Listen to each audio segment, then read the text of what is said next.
Hello and welcome to My Karate, My Life. I'm Chrissy Howard. This podcast is a space for stories, lessons and reflections from a lifetime of karate. I've spent over 4 decades training, teaching and learning, not just how to move but how to grow.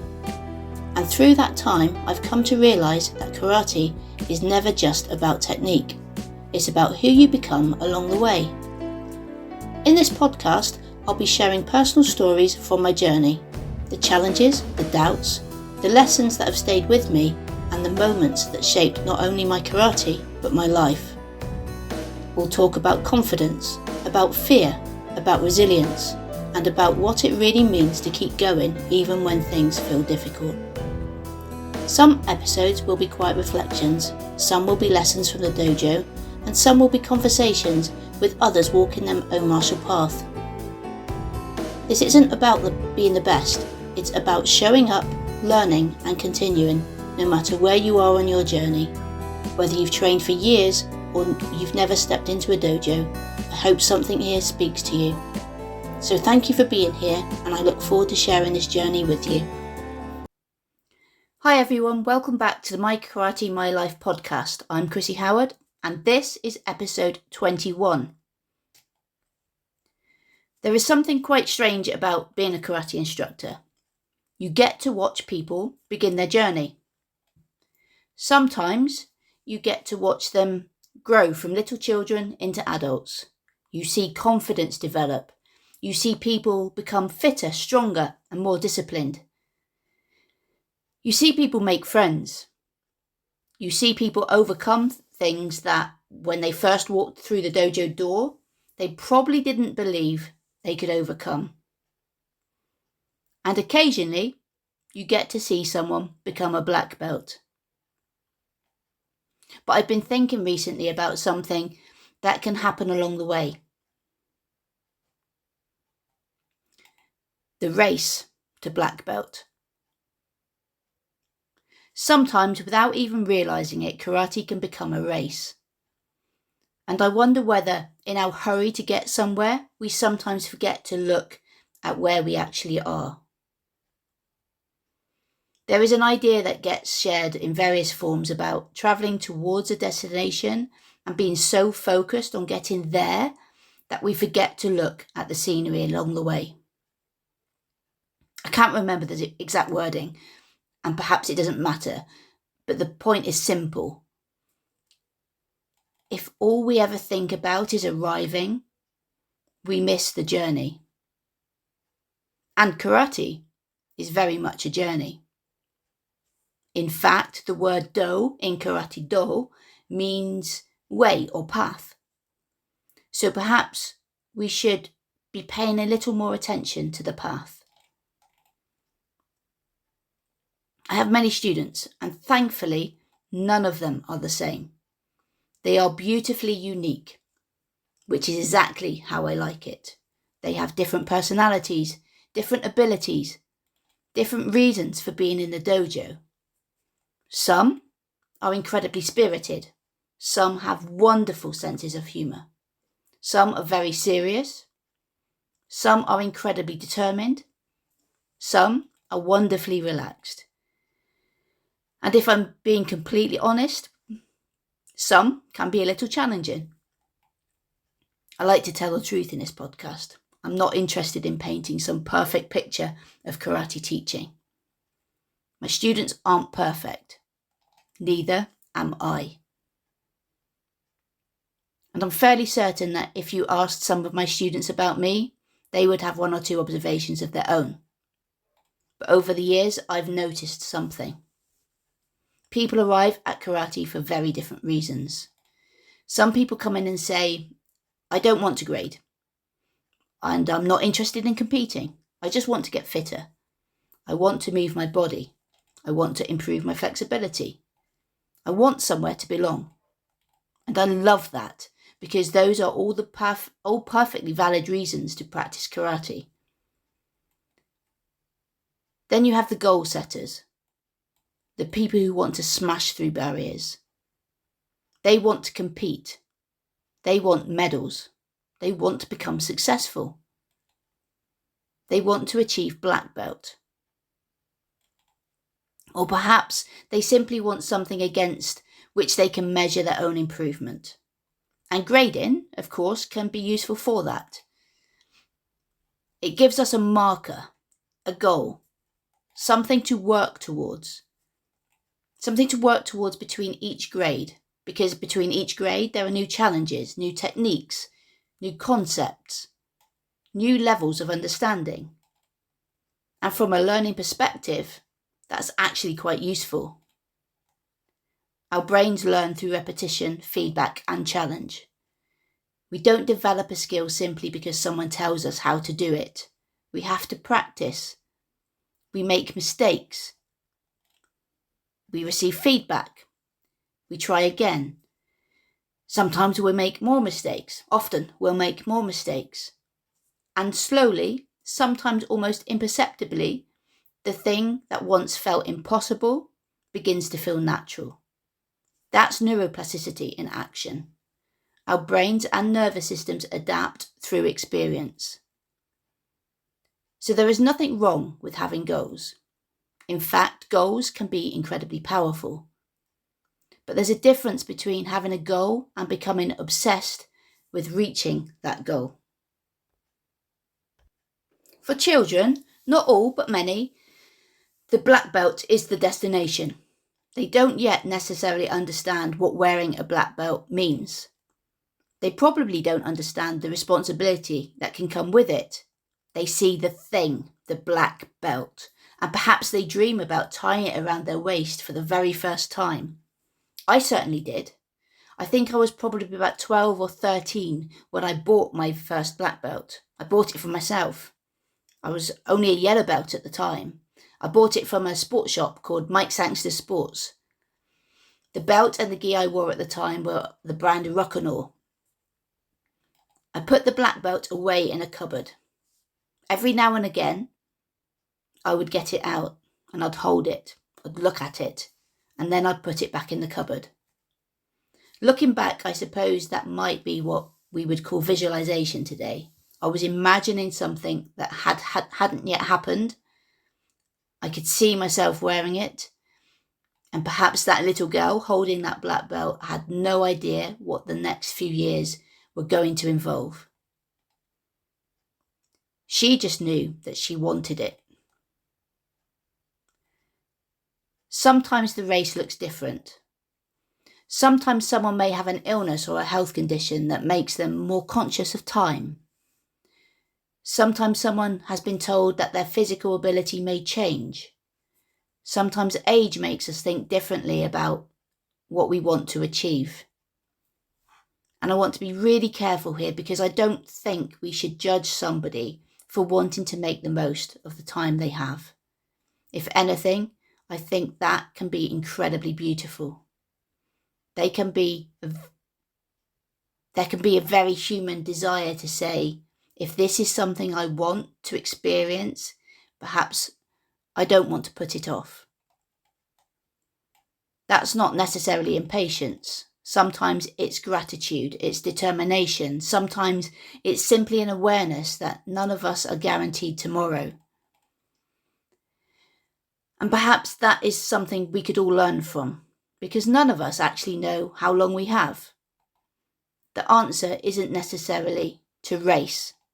Perhaps it is to become more present, to value the training session you're actually in, the conversation you're having, the movement you're practicing, the people you're sharing the dojo with, the journey itself. We live in an extraordinarily fast world. If I ordered something at 9 o'clock tonight, there's a very good chance it will arrive tomorrow. We can communicate with someone on the other side of the world instantly. We can watch almost anything we want whenever we want. We can find information within seconds. We aren't very good at waiting anymore. So I remember a comic book called Beano. I loved the Beano as a child. And when I wanted to join the Beano Club, it wasn't a case of clicking a button. I had to fill out a form from inside the comic, cut it out, with a pair of scissors, go to the post office, buy a postal order, put everything in an envelope, post it, and then wait. And wait. And wait. And it felt like weeks, because it probably was weeks. But that was normal. We were used to waiting. Karate reminds us of something that modern life sometimes forget. Some things cannot be rushed. You cannot order a black belt at 9 o'clock tonight and have it delivered tomorrow. Well, you could order the physical belt, but you can't order the person who is capable of wearing it. That's the important bit. One of the things I'm increasingly grateful for is that karate doesn't really care about impatience. It doesn't care that we live in a world of next day delivery. It doesn't care that we want everything now. The body needs time. The nervous system needs repetition. The brain needs experience. Understanding needs maturity. And character needs adversity. You can't microwave those things. And I don't want to. For those of you who haven't reached black belt yet, my advice would be, enjoy the journey more. I wish I had. The first grade I achieved that really felt like I worked for that was yellow belt. If you're familiar with Shotokan karate, you'll know that the kata Heian Nidan introduces a whole new problem. Suddenly we aren't just moving the same hand and same leg, we have to coordinate opposite sides of the body. So we're used to left leg, left hand, then suddenly we're moving in a different stance and using the opposite hand. Then another sequence and another. After months of doing things that felt much more straightforward, suddenly my brain seemed to say, absolutely not. It took me ages to grasp it. And now, of course, I watch my students going through exactly the same thing. I recognise the look, the frustration, the confusion, the little bit of self-doubt, and sometimes even the shame. I remember feeling those things, and that's probably why the yellow belt remains so memorable for me. It wasn't just a belt, it came with emotion, and emotion creates memory. 40-something years later, I can still remember how it felt. The next grade that really stands out for me is brown belt. I loved my brown belt. I was genuinely happy there. And it was the belt I wore for the longest period of time before black belt. Sometimes I wonder why I loved being a brown belt so much. Perhaps it was because I was close enough to black belt to believe it was possible. But I wasn't carrying the expectations that came along with being a black belt. I was close, but I could still learn. I could still make mistakes. I could still be a student. I also still felt a little bit unnoticed. Perhaps that's why I loved it. And maybe there is something in that, because sometimes when we become so focused on the next thing, we fail to appreciate where we currently are. I was 15 when I achieved my black belt, 17 when I achieved my second dan, 22 when I achieved my third dan, and then I waited 22 years before taking my fourth dan. I achieved my fourth dan in 2018. 22 years. That's quite a gap. And honestly, I don't know whether I would have taken that fourth dan without the people around me at the time. I had reached a point where I believed I was good enough to hold my third dan, but perhaps I also believed that was as good as I was going to get. So that brings me back to last week's episode, the insecurities of a karateka, because I know the territory. I live here sometimes in that territory. I'm one of those people who has spent an awful lot of my life wondering whether I am good enough. I've compared myself to other people. I've looked at what someone else can do and decided that I should somehow be able to do that. Maturity is helping me with this. I'm learning that my journey doesn't need to look like somebody else's. And I'm learning that perhaps the real competition isn't always with the person standing next to me. Perhaps it's with the person I was yesterday. Will I ever decide to be a fifth Dan? Who knows? Will I ever feel good enough to wear it? Probably not. But I'm beginning to realise that perhaps that's okay. Because as a lifelong karateka, I don't need to arrive. I need to continue. I need to keep learning, keep practicing, keep trying to become better. Not simply physically, but emotionally too. And that's where Budo becomes important to me, because karate do isn't simply a collection of techniques. The do is the path. And the longer I practice, the more I realise that physical techniques are only part of what I'm learning. There is shugyo, the idea of rigorous training and self-cultivation. Not punishment, not suffering for the sake of suffering, but willingly putting ourselves into situations that ask something of us. Showing up, practicing, being uncomfortable, being corrected, trying again, learning about ourselves through the process. That is Budo, and perhaps the belt is simply one of the signposts along the way. Being a black belt means many different things to many different people. For me, as I get older, it increasingly means becoming a better human being, being useful, supporting people, helping other people along their own karate journey. Hopefully, encouraging them to become better humans too. The belt, of course, is visible. The character underneath it is much harder to see. Maybe that's the real measure. You can put a black belt around your waist. You cannot put wisdom around your waist. You cannot tie humility around your waist. You cannot award kindness. You cannot grade compassion. Those things have to be developed over time, through experience, through failure, through success, through relationships, and through life. I understand why people want a black belt. It feels cool. It really does. I remember being 15. I remember standing there. I remember putting that belt around my waist. But if you want the thing, then I would encourage you to want to be a good black belt, because those are two different things. The belt itself is relatively easy to obtain. The person worthy of the belt represents its lifelong project. That takes time. It takes effort, lots of training, many failures, lots of reflection, humility, and persistence. Sometimes getting yourself to training on the days you really don't feel like going. And sometimes making difficult choices. That's delayed gratification. We are choosing something that matters to us in the long term over something that might feel easier in the short term. And there's good psychological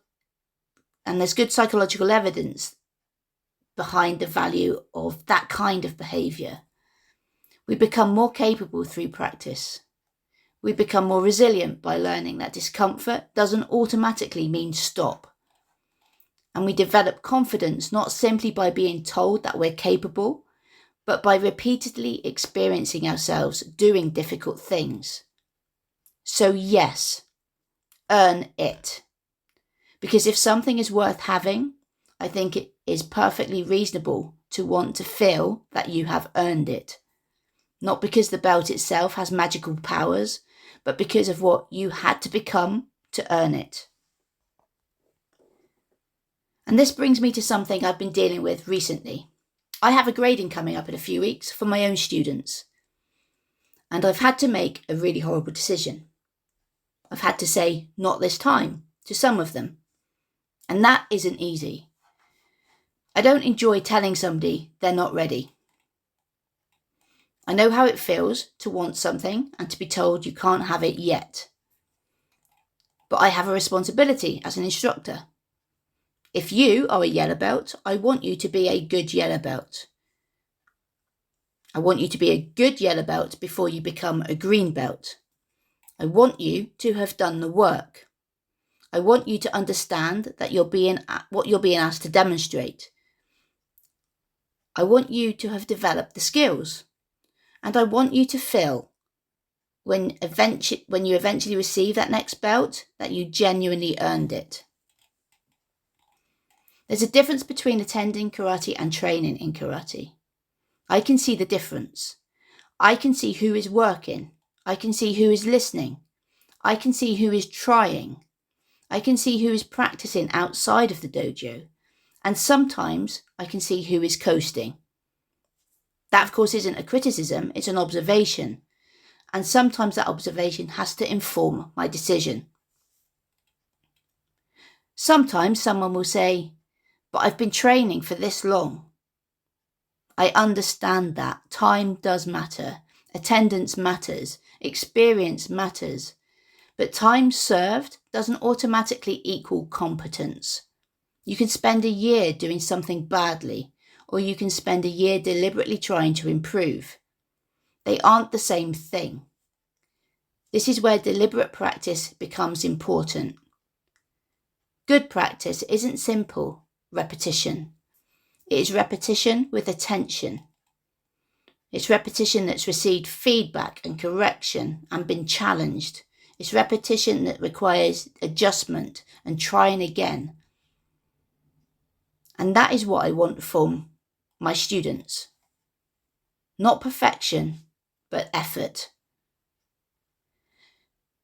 I also want to make something very clear. I don't expect my students to train like I trained. Karate is my path. It has been my path since I took my very first step into my very first dojo.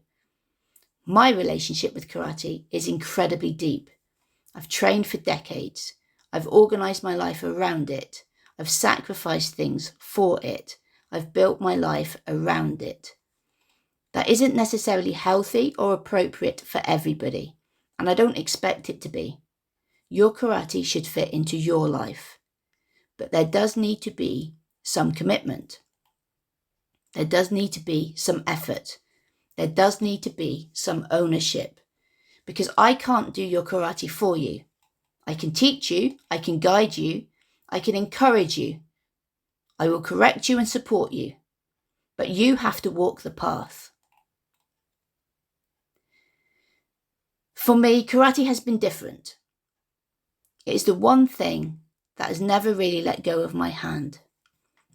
I've had some incredibly difficult times in my life. There have been moments when I genuinely wondered if I would stand up again. And somehow, karate would call me. I'd put on my gi and I'd go to the dojo. And sometimes that was all the medicine I needed. Not because karate magically fixed anything, but because it gave me somewhere to put myself. I could put myself there, regardless of what life was throwing at me. It was something I could practice and something I could return to. It was something that reminded me that I was still here. That's why I'm very protective of it. I want to serve karate well. And I believe that means respecting what it gives us. We shouldn't give away everything it can teach us without asking something of ourselves in return. So when I tell a student, not this time, it is not, you are not good enough. It is not, you'll never be good enough. It is simply not yet. And there's a world of difference between those two statements. Not yet is an invitation. It says there is work to do. There is something to learn. There is an opportunity here.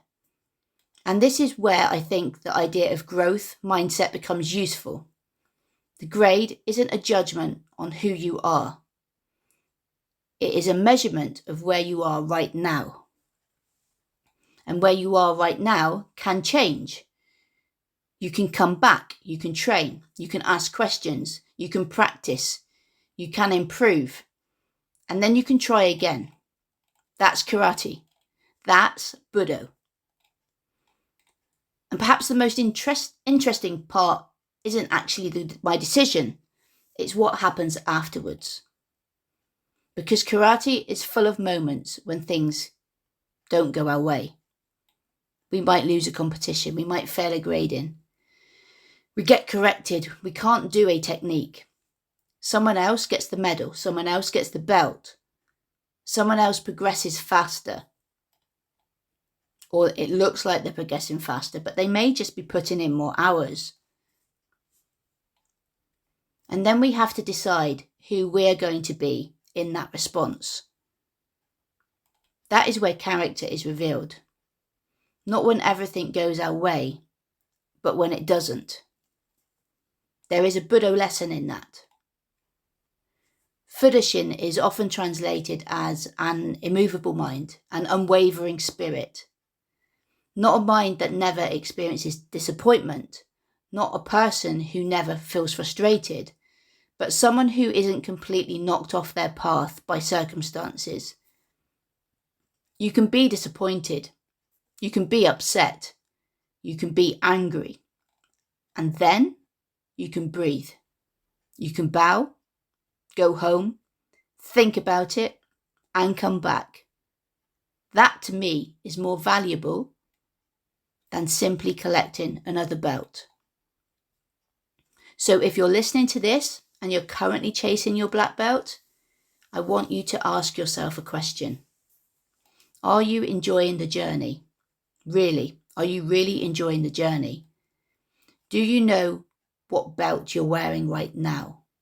Not just the colour. What does that belt represent?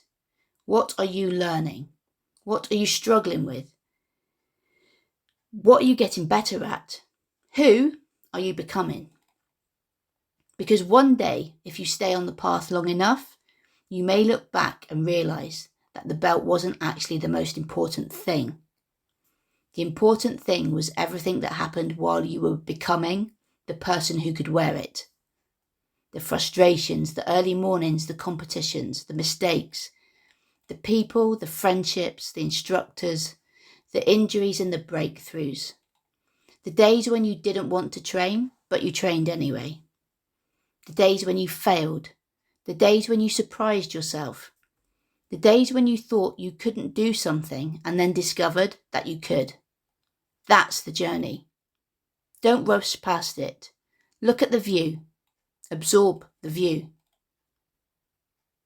My advice to anyone, young or old, is simple. Don't be in too much of a hurry. There is so much to enjoy along the way. I wish I'd taken more notice. I wish I'd been more present. Impatience has been and continues to be one of my own challenges. I am still learning. Perhaps that's the point. The beginner's mind. Shoshin. Remaining open to learning even after decades of practice. But because perhaps the real opposite of the race isn't laziness. It isn't lack of ambition. It's presence. Train hard. Have goals. Want your black belt. Want to compete. Want to improve. Want to be excellent. But don't sacrifice today in pursuit of tomorrow. Because tomorrow isn't guaranteed. And today is where your karate actually happens. And finally, to my students, if you're one of my students listening to this, I want you to know something. I will always want the very best for you. Sometimes that might mean encouraging you. Sometimes it might mean challenging you. Sometimes it might mean pushing you. And occasionally it might mean telling you, not this time. Please don't mistake that for me giving up on you. It's quite the opposite. If I didn't believe you could improve, I wouldn't bother having the conversation. I want you to earn your grades. I want you to be proud of them. I want you to look at the belt around your waist and know that it represents something. Not perfection, not superiority, certainly not superiority. Not that you're better than anybody else, but that you have put in the works, that you've overcome something, that you've learned something, that you've grown. And when you eventually tie the next belt around your waist, I hope you don't immediately start looking at the next one. I hope even just for a moment you stop. Look down. Feel it. Remember where you started and enjoy it. Because that moment is part of your karate journey too. And you don't get to repeat it. So don't race past it. Train, learn, grow, and enjoy the view. You've been listening to me, Chrissy Howard, on the My Karate My Life podcast. If you're enjoying the podcast, please like and share anything you feel might resonate with somebody else. Helping the platform to grow is what will keep me here. Until next time, keep training, keep showing up, and enjoy every moment that you invest in yourself.